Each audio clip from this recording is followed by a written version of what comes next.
Hi, Slash, how are you? I'm good. How are you doing? Good, I'm really good. And firstly, congratulations, executive producer role on this massive new film, The Breach. Can you tell us a bit about it? Well, The Breach is it's a sort of a science fiction horror movie set well, it's basically set in the woods. I don't It was done in Ontario, but I don't think we actually said where it's supposed to be. But it's a cool little movie. It's a little bit of a almost 80s style slow burn kind of. I don't know. It's really nothing like Reanimator, but for some reason it reminds me a little bit of Reanimator. Uh, Hmm. but it's a cool movie. It was written by Nick Cutter, but the screenplay was Nick Guadagnino, who also directed the movie. And we did it during COVID. We'll film that could, because that was, of all the obstacles I've had to deal with during my tenure as a film producer, that one was one of the biggest obstacles, but it got made. I could not even imagine. So, like, what kind of obstacles could you give an example, like what the daily was like that you had to deal with Well, as obviously, when you're faced with lockdown, the prospects of actually being able to get anybody together to do anything are yeah, reduced, right? yeah. So, my partners over at Raven Banner Studios managed to find a location and it's not a huge cast, fortunately, but managed to get everybody together on one location and keep everybody there for the entire production. So they were isolated in the woods, and there was a hotel that we used, and we built facades in front of Yeah. it, and then used some of the interior and shot everything in and around this location. And there was no staff, so one of my partners, Andrew Hunt, actually cooked for the entire crew and cast. And I Oh, here in Los Angeles, I couldn't obviously go down there, so they were sending me yeah. dailies, and I was writing music for the film through the dailies and stuff. But yeah, it actually got made, which it's taken me almost 10 years to make a movie since my last one. So, yeah, since you touched on that, yeah, I realized obviously it's been almost a decade since you last produced. Was it, yeah, Nothing Left to Fear? Yeah, nothing left to fear. And I've been at it this whole time, but Yeah. I've gotten to learn, sort of hands-on about how unpredictable and how basically nuts Mm. making the, trying to get it financed and all that kind of stuff. It's really been very difficult.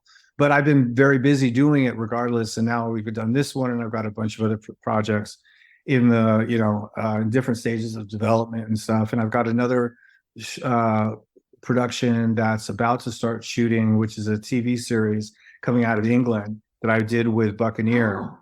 And so that one is really good, which is not so much a horror movie as it is more of a psychological thriller. But I'm very excited about it. And that's as much as I can say about it at this point. But Oh, that's so exciting. Okay, cool. So yeah, I'm kind of shocked that you're steering away from horror. I know obviously you do love storyline driven type films. So is that why you're going towards maybe the I, thriller side?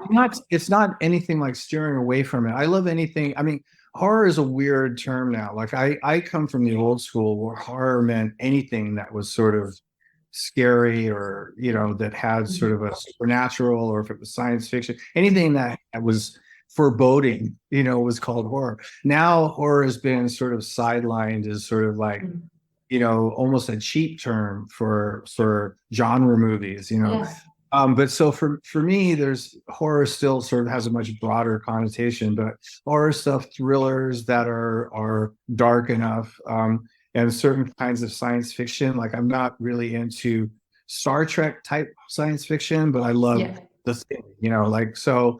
There's certain kinds of science fiction I'm into, and like that. So I love a good thriller. It's harder to find a really good one and get it made than it is to do a monster movie, so to speak.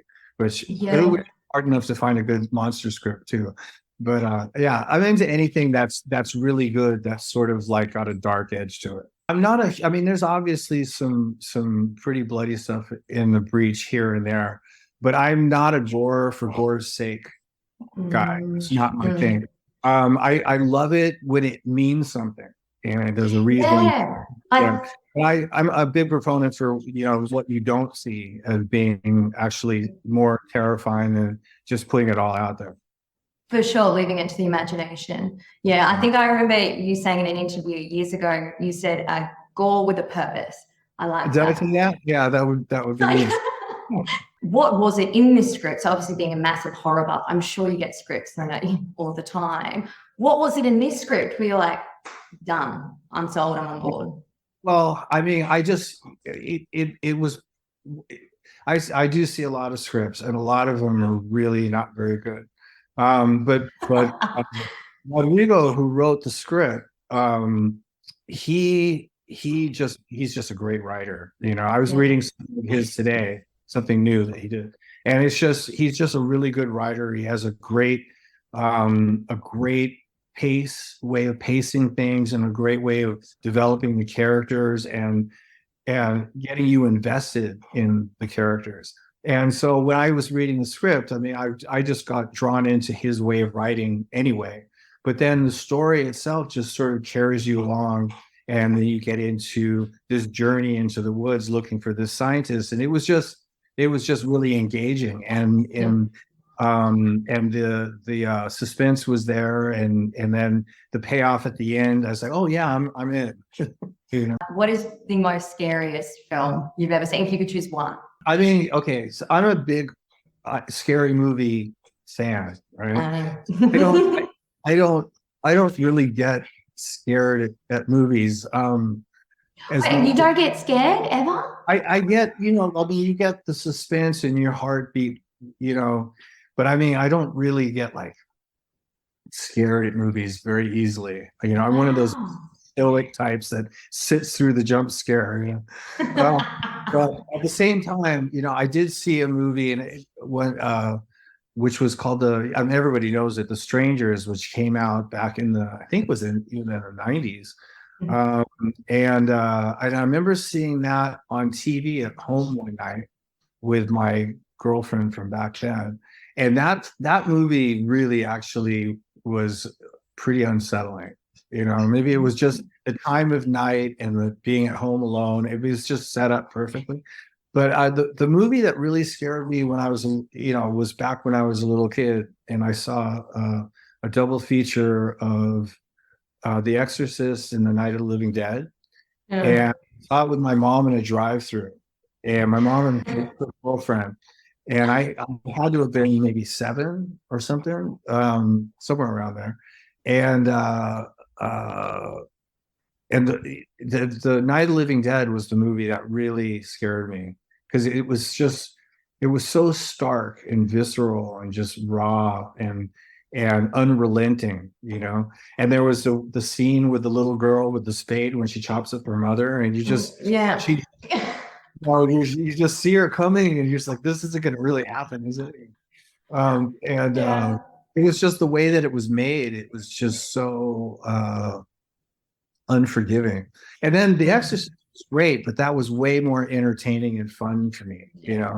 I think I really sort of get off on all that sort of insanity, and I had a crush on Linda Blair for years after that. I thought everything she did. I love that. I love that. So the part that shocks me the most, all of those are terrifying, so I get that. But the part that shocks me the most, you were 7 when you went to the drive-ins with your mom? Yeah, I was just a little guy. My parents were both horror fanatics and very liberal, sort of hippie types.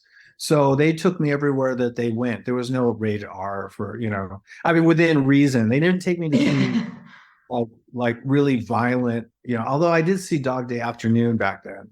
But I think they thought that, like serial killer, murder, psychos, and monsters, and Frankenstein, and all that kind of stuff was fine, just as long as people weren't shooting each other. Wow. Okay. So stabbing with a spade is sweet, but shooting for parents. Well, if you're a zombie, it's okay. But if you're a regular human being pointing a gun at another regular human being, that's not right.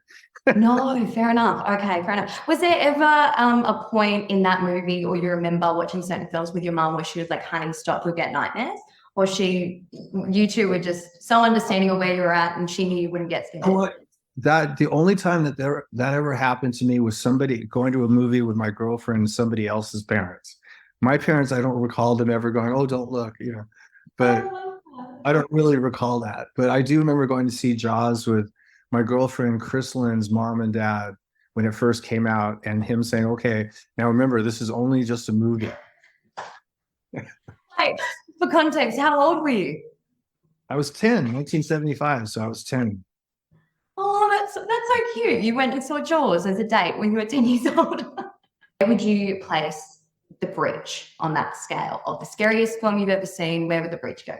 I'd like to compare it, and it's very different, but something about the vibe of it reminds me of Reanimator, which was a great movie in the 80s that I really is one of my all-time favorite horror movies. And they're not similar as far as the theme or the plot, but there's something about the pacing and the sort of like when something bad happens, it happens slowly and you're forced to sit through it, and that's very much how Reanimator was. So that's sort of the category. Yeah, it sounds like a 10 on the scary scale. Doesn't sound good. So what is it like approaching writing music for the big screen compared to writing music for on stage and in the studio? It's just different. When I am writing in a band context, I'm just putting together a cool groove and a riff and, starting to think of a song structure. But when you're writing something that a score, composing for a movie or a TV show or whatever it is, you're creating a mood for a concept or a storyline and trying to create an emotional thing that sort of goes along with where the story's going. And it's really it's using a whole different side of my brain, and I just discovered it by writing something for a movie bit a long time ago, and I was like, oh, this is really interesting. I never use this thought process to create music before. So I really enjoy that. And one of the things I love about producing is I'm involved with the music in some way, shape, or form, no matter what. And I don't want to be what you call a scoring composer. I don't have the time or the wherewithal to sort of sit with an entire movie from one end to the other and write. So what I do is I'll just come up with bits and pieces of, like, say a theme or the main title theme or a certain part of the movie or whatever, and then work with the composer to be able to incorporate that into the film. And obviously I write on guitar, but using guitar for an actual score is not something you do all the time. So we have to come up with the instrumentation. I have to work with the composer to do all that. And so that's like, I'm working on something right now for that TV show. And so coming up with ideas based on that story in my head. And then I'm going to talk to the composer that they hired that I met with in England recently and go, here, these are the different ideas I have for these certain things. Nice. And he and I will work together, but when it comes down to it, he's going to do most of the heavy lifting. So I don't have time to really focus all my attention on just that. Of course. And while you're writing and you're thinking of those themes, do you have to wait to see the visuals, or as soon as you read that script, you go, yeah, I get the vibe, let's get into it? I do it based off of the script. Then, like, if you can get out it, it's one of the things I don't understand about filmmaking is that a lot of times the very last thing that is done on a film is the score. And to me, it's such an important component. And so I like to get out in front of it so that you can spend a lot of time with it and tweak it and do whatever. So, but by the time they're actually filming something, if they wanted to, they could actually put background music up while they were filming. So obviously you touched on what you're working on at the moment. So there's the TV series. Are there any other big films going on at the moment? Yeah, no, there's a few other things that are happening right now. So those are all in pretty late stages of development. I'm just not really allowed to talk about it too much. So I can't give you any titles, but it's moving. Nice. And should we expect to see these films maybe in the next year, 2 years, couple of years? Well, the TV series is definitely next year. I'd like to think there's one particular production, something that we should go into production in next year, and it should be released next year. We'll see. Everything else is 2025. Is it true that you played on the Barbie soundtrack? Ah, yeah, I did. I played on the Ken song. What is it? I'm just Ken. I'm just Ken. Anywhere else I be Ken. Yeah. You don't seem like a Barbie kind of dude. No, but you know what it was Mark Ronson wrote and produced music for that, and he called me up and said, would I play on something, you know? And I was like, for Mark, I would do anything. I love Mark. So I just said, yeah, what do you got? And so he sent me a demo, and it was the Ken song, and I was like, huh. And he goes, well, it's for the Barbie movie and whatnot. And so I said, okay. So it was funny because he sent it to me as a demo, and I started working on it as a demo.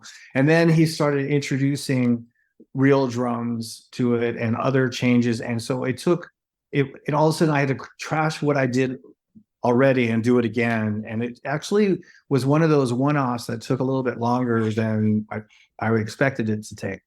But it was, you know, it was fun to do it for Mark, and it's actually a pretty funny song. Yeah, It's actually quite a really good song as well. Yeah, Like I was really surprised. yeah, Mark's great. I mean, but you know, like when I first heard it, you know, it was sort of out of context. He was like, "What is this?" Yeah, A little bit obnoxious, but your solo in it is killer. It's beautiful. I think it came out pretty cool. So Have you seen the film from start to finish? no, I haven't seen it yet. Well, I'm home for a week, and I went to go see Oppenheimer because that was the one movie I really wanted to see. I know I'm raving about Barbie, but I just haven't really gotten to that place where I want to go see a Barbie movie. Yeah. You know, I'm sure don't know if mentally you can do it yet. That's fair. you know, I hear it's great, and I hear that it's a lot more sophisticated in its tone than it looked like in the trailer. So I definitely will see it at some point. I just yeah, I'm sure. just chilling at home until I have to go back out. So Course. And is that to play? Are you going to a set? Guns just finished the European tour just the other day. So we're here for a second, and then we start up a North American tour in Canada, actually, Friday. So very exciting. And I'm kind of shocked that you managed to squeeze in going to see Oppenheimer in a space of a week, because it does go for 3 hours. You know what it was like I figured I'd see one of these new movies while I was home, but for the most part, after being on the road for 2 months, you just sort of like just want to lay around the house and not do anything but focus hard. Yeah, no, of course. That's fair. What did you think of Oppenheimer? I thought it was fucking fantastic. Yeah, it was really good. So I mean, it was one of those movies that's 3 hours long, but it doesn't feel like 3 hours long because it's constantly telling you something. So it was really good. Yeah, the pace is fantastic. And obviously you going out on tour again, and also happy birthday. I saw the big sing along at your last gig. Happy birthday. Happy birthday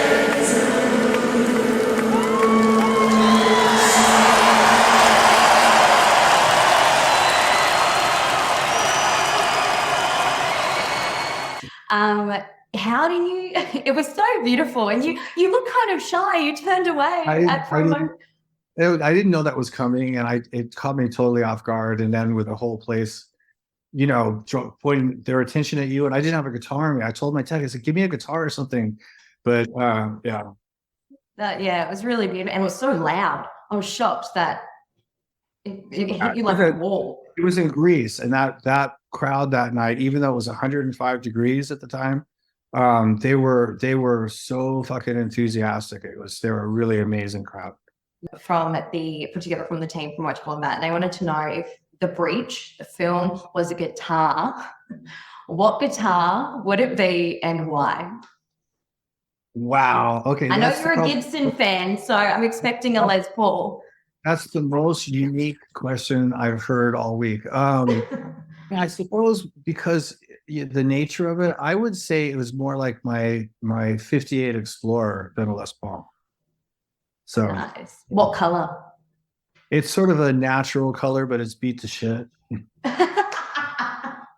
My sister has an Explorer. They're beautiful. Such a Oh, nice you know car. what it is? All right, cool. Yeah. No, they're sexy. No, as I've hell. got one on the road with me right now that is actually, it's from Gibson, but it's a replica of this Explorer from a real Explorer from 1958, and it's called that calls Big Ed is the guitar, and it's just one of the most amazing examples of the Gibson Explorer you'll ever see play. And this really great luthier built a replica of it and showed it to me, and I said, I have to have this, you know. So I got it off of him, and yeah, so that's what I'm.